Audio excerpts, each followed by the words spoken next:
Hello, everyone. Mike Arnold here, co-founder of Path Trading Partners, along with Bob Iacchino. So, trying a new little YouTube segment, Mike's Market Overview, essentially market overview. Going to look at the E-mini futures, S&P, NASDAQ, and Dow. So let me know if you like this, if it's helpful. I keep getting questions. Well, especially now with this, we've had a bigger sell-off than we had for a while. And people are wondering, well, what should I do? How's that affecting other stocks I trade? So I'm just going to just focus on another brief overview. We've clearly put in, well, I can't say clearly. We've clearly reacted below this. This is the S&P E-mini futures. I'm going to do all the mini futures. I'm not going to do the cash. I'm going to do the mini futures, and I'm going to do the front month. Anytime we've dipped below about 42.90, there's been significant buying pressure. I have some short-term minor levels. If we do get back down there, I will highlight those. These are some minor significant levels. You see also, let me just zoom out for a second. I have a proper path trading trend line with the defining point being from this point, October 1st, the low of October 1st. If you don't know what a path trading trend line is, I have a series of videos. I think they're linked in the description. There's a 3-part series on how we draw trend lines.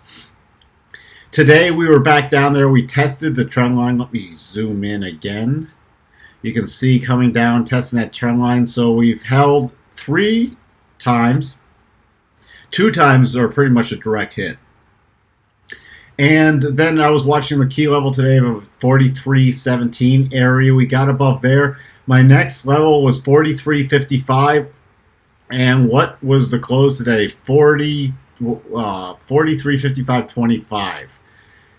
That's the key. That's, again, the level I'll be pivoting off for on the open tomorrow if we open in this range. Right now, it's not extended hours trading. I don't have that on yet. So if we get above there, my next target is 43.77, and then I'll be watching the rotation zone of 43.86. It is in bearish mode on the daily chart, but that's where I'm watching for a closing basis.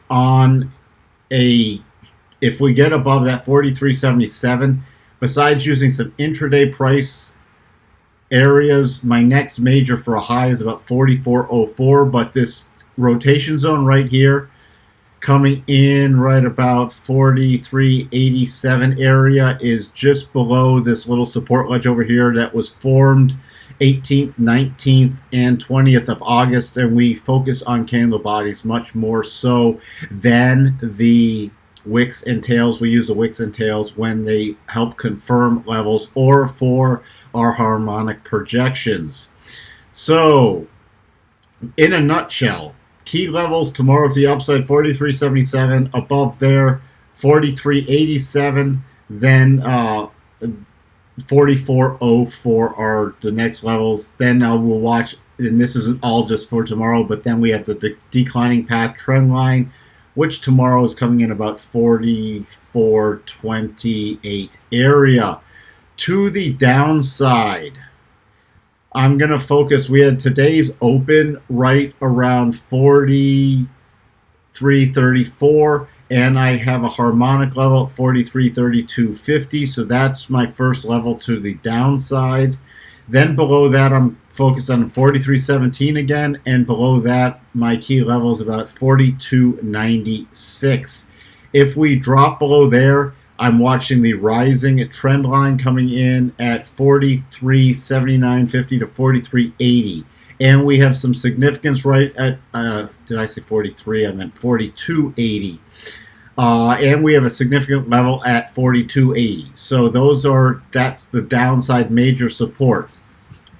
The defining point is 42.59. That's the key level you don't want to see a close below, or we'll be really focusing on the continued sell-off. Also, you see here we bounced off back on the first off one of the key harmonics. That was from the high at 3rd of September, projected from the low of the 20th of September. We fell we hit that. If we did drop below that, 42.2975 is the next level. NASDAQ. The NASDAQ.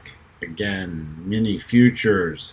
Don't have as many key levels on here, but we rallied up straight to the bottom of the rotation zone. There is a key level pretty much right where we closed here. This key close, you can see all the price reactions to it, and this was a dip. It did not test it on a candle closing basis, but it tested intraday, dropped through it, catching on the 50, and then running back up. By the way, the lines I use, our rotation zone is the 8 EMA and the 21 EMA. 8 EMA is orange, 21 is blue, and the 50 EMA is green. And if you see a red line on the chart, it's a simple moving average to 200. So tomorrow, key pivot point for me is 1470 essentially. Above 1470, got some minor resistance about 14,842. And then my next major is the top of the declining rotation zone at 14,993 area with a significant level. So that was this prior support area becoming resistance. So that's above there. Then above there, we don't have much else. This actually goes into what we call a clear path. And the next key area above that, at least for tomorrow, is about 15,200 area, 15,210, where we have the declining path trading trend line. Finally, out of this oversold condition over the last couple days, and we have a mini divergence pattern with some significant buying below 14,582. To the downside, if we do sell off, 14,582 is my first level, and then my next key level is 14,417. Those are my levels to the downside. Let me just bump this out of the way. I forgot to update these for the video. But below that, we're going to use a harmonic level coming to the low on the 4th. And that is going to give us the, once I can get to the harmonic level, that is going to give us, below that, we have 14,200, and then major, there's that red line I was talking about, 14,032 coming in just above the 200 simple.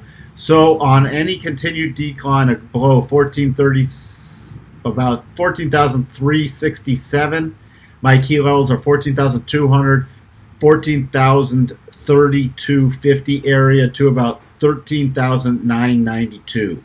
Those are the upside and downside levels, but I'll be keying off tomorrow 14,769 area to determine my first bias going into the morning. Finally, wrapping up with the Dow Mini, the Yummies YM.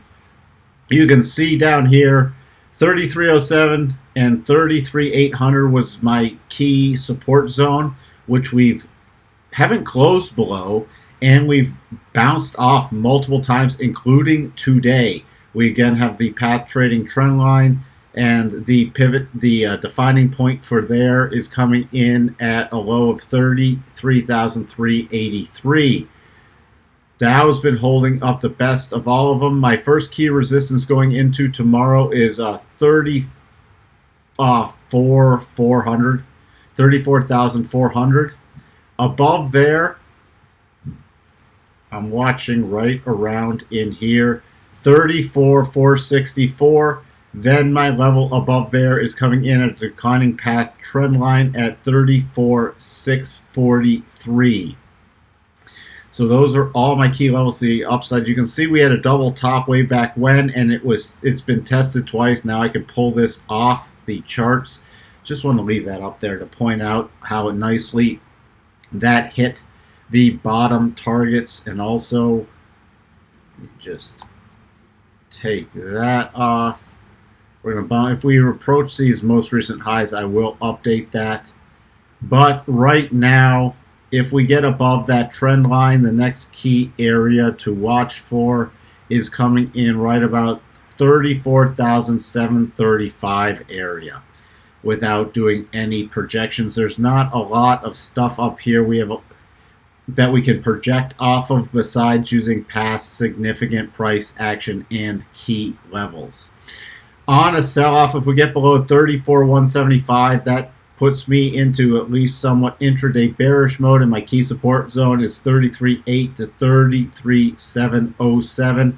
Below there, my next support's 33.525 area, and then major support coming in at 33.364, which is a 12.5% harmonic from the highs formed on the 16th of August versus the lows from the major sell-off, COVID sell-off back in 20.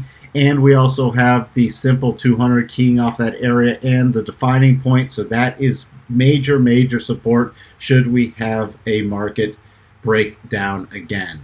So I have for you on S&P, NASDAQ, and the Dow Minis, and I'll talk to everyone later. Let me know if you like this kind of video, if you like this series, and if we should keep it going or not. Again, if you're new here, please consider subscribing, ringing the bell, commenting, liking or disliking the video. Longer term viewers, thanks for all the Patreon and Buy Me a Coffee donations. Links in the description below. Bye for now.